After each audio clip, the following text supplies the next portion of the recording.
नमस्कार, मैं हूं संजय शर्मा। आप देख रहे हैं 4 PM न्यूज नेटवर्क। आज मैं बात करूंगा कि आपको किस तरह मूर्ख बनाया जा रहा है। माफ कीजिएगा, मेरे शब्द थोड़े तीखे हैं और आप ही नहीं, मैं भी मूर्ख बन रहा हूं या भारतीय जनमानस मूर्ख बन रहा है। देश के दूसरे सबसे बड़े उद्योगपति हैं, नाम है मुकेश अंबानी। पिछला इतिहास देखेंगे तो पिता बहुत गरीब थे। पिताजी वीरू भाई अंबानी पकौड़े बेचा करते थे, पेट्रोल पंप पे पेट्रोल डाला करते थे, लेकिन अब मुकेश अंबानी देश के दूसरे सबसे बड़े पैसे वाले हो गए। अच्छी बात है, आप बहुत बड़े पैसे वाले हो जाएं, देश के लिए कुछ करें तो ये अच्छी बात है। जब बड़े आदमी हो गए तो लगा कि अब देश की ताकत अपने हाथ में होनी चाहिए। ताकत कैसे होती है? ताकत सत्ता, नौकरशाही और मीडिया, ये तीन की कमान अपने हाथ में होना चाहिए। बहुत बड़ी संख्या में नौकरशाह पैसे से मैनेज हो जाते हैं, सत्ता के साथ आप बिजनेस डील करते हैं और बचा मीडिया। तो अंबानी जी ने भी मीडिया खरीदा, चैनल शुरू कर दिया। ईटीवी एक बहुत बड़ा चैनल था आंध्रा का, रामोजी राव सिटी में था, खरीदा, जो आजकल नेटवर्क 18 है। जब मुकेश अंबानी ने यह चैनल खरीदा तो मुझे लगा कि अच्छी बात है, अब मुकेश अंबानी का चैनल राष्ट्र के लिए एक अच्छी सकारात्मक मीडिया का नुमाइंदा पेश करेगा। समाज में जो गरीब हैं, वंचित हैं, शोषित हैं, वो किस तरह आगे आ सकते हैं, इसका एक प्लेटफॉर्म देगा।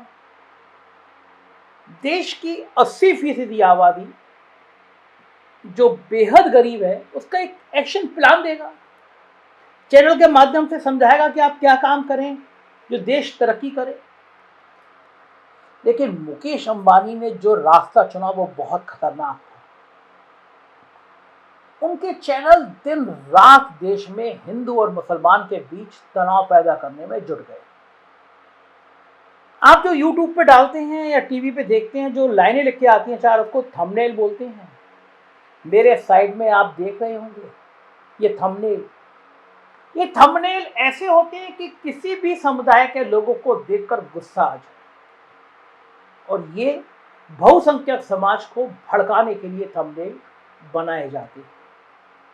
मुकेश अंबानी का चैनल जहरीले चैनल में बदल गया।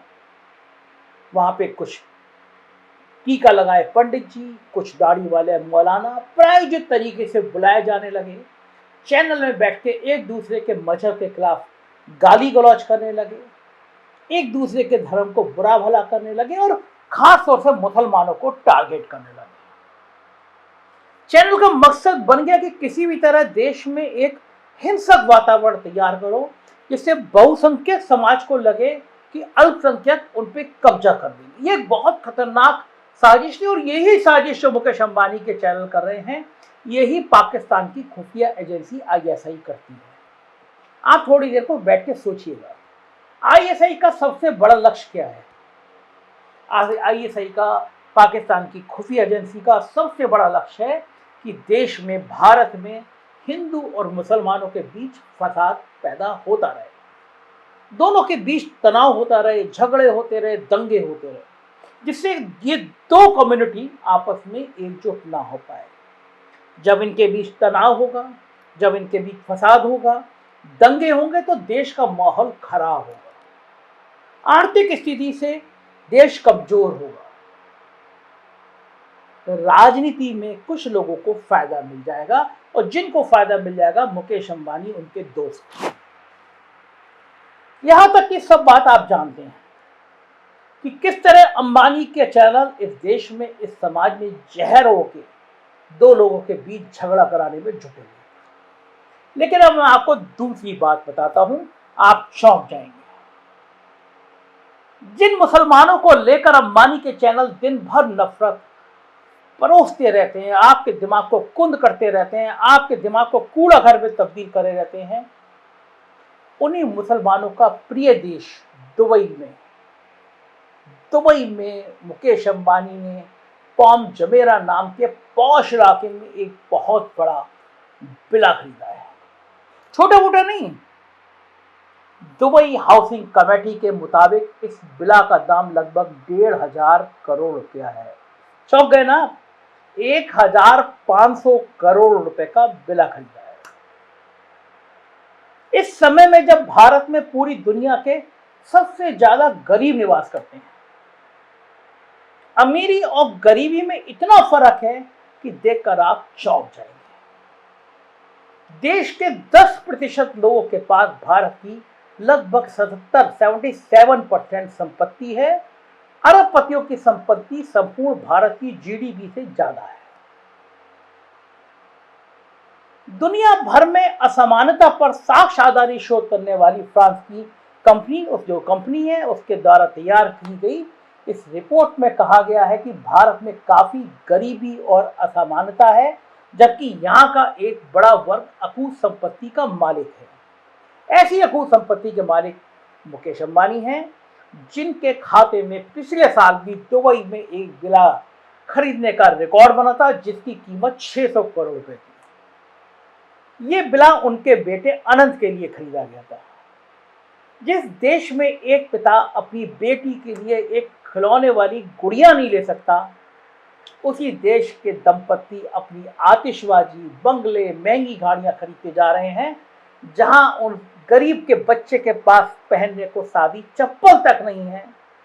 वहीं ऐसी अंधी संपत्ति के मालिकों के धन कुबेरों के सामने अच्छा से अच्छा दिखना अय्याशी से अय्याशी करने का मतलब है। गलती सिर्फ मुकेश अंबानी की नहीं, बल्कि देश के सारे ऐसे अरबपतियों की है जिनकी संपत्ति का सिर्फ 1% हिस्सा देश की एक बहुसंख्यक आबादी की, गरीबों की आबादी की मदद कर सकता है। धीरूभाई अंबानी खुद गरीबी से आए थे, उनसे बेहतर इस दुविधा को शायद ही कोई समझ पाता अगर आज वो जीवित होते। मुकेश अंबानी की नई विला में 2000 से अधिक खिड़कियां हैं। 2000 से ज्यादा खिड़कियां हैं दुबई में, जो 1,500 करोड़ में खरीदा गया है। मेरे देश में कई गरीब उस खिड़की से अंदर देख रहे हैं कि काश एक खिड़की उनकी भी होती। उनके पास तो पक्का घर, कच्चा घर तक नहीं। देश का नेतृत्व कहता है कि पकोड़े कर लो नौकरी के लिए, नौकरी छोड़ो, नौकरी नहीं मिली तो पकोड़े कर लो, लेकिन पकोड़े तलने के लिए भी तेल तक के पैसे नहीं। जिस देश का हर तरीके से बंटवारा किया जा रहा है, वो इस अमीर और गरीब के बंटवारे के बारे में कोई बात करना पसंद ही नहीं करेगा। सत्ता कभी बात नहीं करेगी। गरीबी का कोई धर्म मौजूद नहीं है। जो व्यक्ति आजकल के माहौल में हिंदू मुसलमान के बंटवारे में विश्वास करते हैं, पूछिए कि अपने आप से कि कितना फर्क है हिंदू और मुसलमान में, शाहरुख खान और अक्षय कुमार में। कहने को दोनों अलग अलग है, ब्रांड है फिल्म इंडस्ट्री के। क्या अलग खाना खाते हैं, अलग तरीके से कपड़े पहनते हैं? क्या उनके बच्चे एक जैसे स्कूलों में नहीं पढ़ पाएंगे? क्या उनका खून अलग है? शाहरुख का लाल है, अक्षय का काला है, या अक्षय का लाल है, शाहरुख का काला है? सोचिए कितना फर्क है झोपड़ी में रहने वाले अब्दुल और प्रकाश में। जवाब है बिल्कुल नहीं। दोनों का मजहब, दोनों का धर्म सिर्फ गरीबी है। अगर सांप्रदायिक दंगों में कोई मरता है तो वो गरीब है, और मुकेश अंबानी द्वारा ये जबरदस्त बड़ा बंगला इसी फर्क को सामने लाकर रख देता है। मैं आज बड़ा चौंका। एक नौजवान है, बिल्कुल 20-22 साल का नौजवान, उसने कुछ लाइनें लिख के भेजी हैं मेरे को। मुझसे उसने मैसेज किया कि ये लाइनें अगर आप वीडियो बोले तो पढ़िएगा जी। मैं आराम पढ़ रहा हूँ। आप सोचिएगा कितनी शानदार लाइनें एक नौजवान ने लिखी हैं। लिखा है ऐसे, नहीं पसंद आपको उसी पुरानी पोशाक में बाजार जाना, नहीं पसंद आपको उसी पुरानी पोशाक में बाजार जाना, बोलूं कैसे मेरे जैसा तोहे है गूंगा, अपने किसी बक्से में अपने पुरानी पोशाक डाल दो, गरीब हूं साहब, अपनी बच्ची के लिए फ्रॉक बना लूंगा। आपके महलों में तो अंदर जाने के लिए है दरवाजा, भगवान ने शायद आपको ऐसी ही किस्मत से नवाजा। मेरे पास तो आधार लिंक करने का एड्रेस तक नहीं, गरीब हूं साहब, कहीं भी घर बना लूंगा, कहीं भी झोपड़ी डालकर रह लूंगा। माँ ने सिखाया कैसे आस्तीन काट के बुशर्ट बनाओ। बेटा हाथ घिसो, किसी घर में रोज का 50 रुपए तो लाओ। आपके शर्ट का रंग उतर गया तो आपने फेंक दी, गरीब हूं साहब, उसी से ठंड बचा लूंगा। लक्ष्मी से जुदा करने में आसानी होती है। जब होटल में आपके साथ सामने आलीशान खुबानी होती है तो क्यों सब्जी लेने में भी 10 रुपए कम करवाते हो? गरीब हूं साहब, 10 रुपए में मां की दवा ले आऊंगा। ख्वाहिश तो मेरी सिर्फ इतनी सी है, अंधेरे कमरे में एक तीली सी है, पढ़ लिख के मेरे बच्चे कुछ बन जाएं। गरीब हूं साहब, अपने बच्चे को गरीब नहीं चाहूंगा। ये 20-21 साल के इंजीनियरिंग के वो नौजवान ने मुझे लिख के रख भेजा, मेरा दिल दहल गया। इस देश में 80 करोड़ आबादी को 2 वक्त का खाना नसीब नहीं है।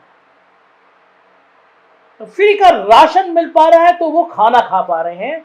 उसी देश में देश का उद्योगपति दुबई में 1500 करोड़ का बंगला अभी खरीदता है और पिछले साल 600 करोड़ का बंगला और खरीद चुका। यूके में भी 1 करोड़ का बंगला खरीदा और न्यूयॉर्क टाइम्स में एक बंगले की तलाश जारी है। कमाइए, खूब पैसा कमाइए, लेकिन साहब इस देश के बंगले पसंद नहीं आ रहे हैं आपको। और आपने चुना दुबई को, जो मुस्लिम बहुल देश है, जो मुस्लिम देश माना जाता है। आपके चैनल देश में आग लगाएंगे, हिंदू मुसलमान करेंगे, और आप रहने जाएंगे तो फिर मुसलमान बाहुल क्षेत्र में जाएंगे दुबई में, क्योंकि आपको पता है कि मुसलमान कम्युनिटी आपको गले लगा लेगी। वो दोस्ती करती है, वो दुश्मनी नहीं करती। मैं चंद सिर्फरों की बात नहीं करता, वो इधर भी हैं और वो उधर भी हैं। लेकिन मुकेश अंबानी जी, दिल पे हाथ रख के देखिए, ये 1500 करोड़ रुपए की विरासत, ये 600 करोड़ के बंगले, ये यूके का बंगला, ये न्यूयॉर्क टाइम्स में आपकी खोज जिस बंगले की है, ये दौलत कहां से आई है? ये इस देश ने आपको दी है। इस देश ने वो विरासत सौंपी है आपको कि जिस शख्स का पिता पकौड़े तलता था, जिस शख्स का पिता गाड़ी में पेट्रोल डाला करता था, पेट्रोल पंप पर नौकरी करता था, वो देश का दूसरा सबसे बड़ा उद्योगपति बन गया। मत करो कुछ काम, लेकिन देश में नफरत तो मत बांटो। इन चैनल, आपके चैनल पे दिन भर ये हिंदू मुसलमान में, आपको ये नहीं लगता? आपका चैनल देख के कोई भड़का और किसी अब्दुल ने किसी श्याम को मार दिया और किसी राम ने किसी रहमान को मार दिया तो क्या होगा? गरीब मारे जाएंगे, आपका मकसद पता नहीं हल होगा नहीं होगा, लेकिन इस देश में नफरत का कारोबार बढ़ जाएगा।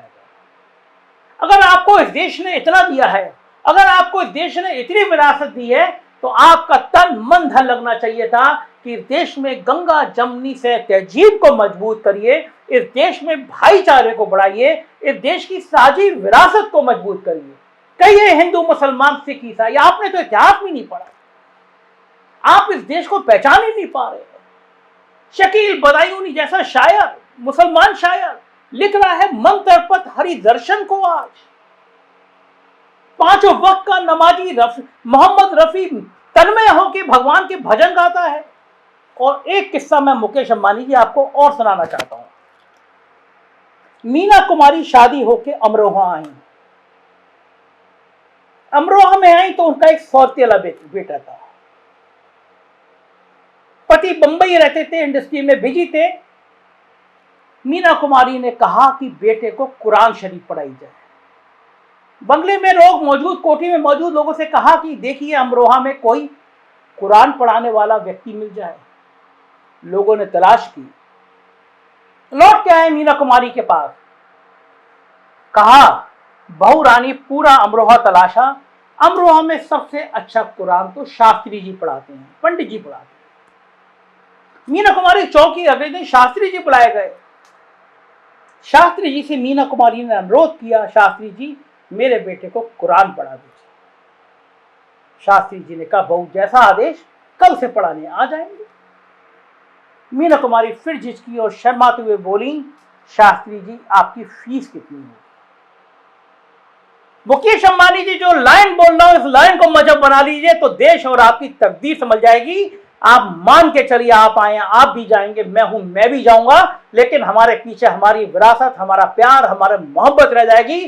तो शास्त्री जी ने कहा वो देश है, वो देश की आत्मा है। शास्त्री जी ने कहा बहू कैसी बातें करते हो, भगवान का संदेशा पढ़ाने के लिए पैसे की क्या जरूरत, जब उर्दू पढ़ाएंगे तो पैसे ले लेंगे। मुकेश अंबानी जी अपने चैनल के लोगों से कहिए कि अब्दुल और रहमान, राम और श्याम, इन सब में कोई फर्क नहीं है। ये सब एक ही ईश्वर की देन है। हर मजहब का रास्ता, हर हर द्वार का रास्ता एक ही जगह जाता है और वो इंसानियत का मजहब है। इस नफरत से, जो नफरत आप अपने चैनलों से बोल रहे हैं, वो इंसानियत को खत्म कर रहा है मुकेश जी। दौर सबका आता है और सबका जाता है। एक सल्तनत यहाँ है तो एक सल्तनत ऊपर भी है। हिसाब यहाँ पे भी होता है और हिसाब वहां पे भी होता है। जो आप आज बोल रहे हैं वो कल आप वहां काटेंगे। उस द्वार की तरफ देखिए, उस द्वार के दस्तक को देखिए, उस परमपिता परमेश्वर को याद कीजिए और कोशिश करिए कि 1,500 करोड़ के बंगले खरीदने से पहले आपको इस देश के 80 करोड़ उन लोगों का चेहरा सामने आए जो 2 वक्त की रोटी भी नहीं खा पा रहे हैं, भूखे हैं, प्यासे हैं, और आपको ये लगे कि मुझे इस मुल्क में नफरत नहीं बांटनी चाहिए। सोचिएगा मुकेश जी, जरूर। मुझे इंतजार रहेगा आपके जवाब का। शुक्रिया।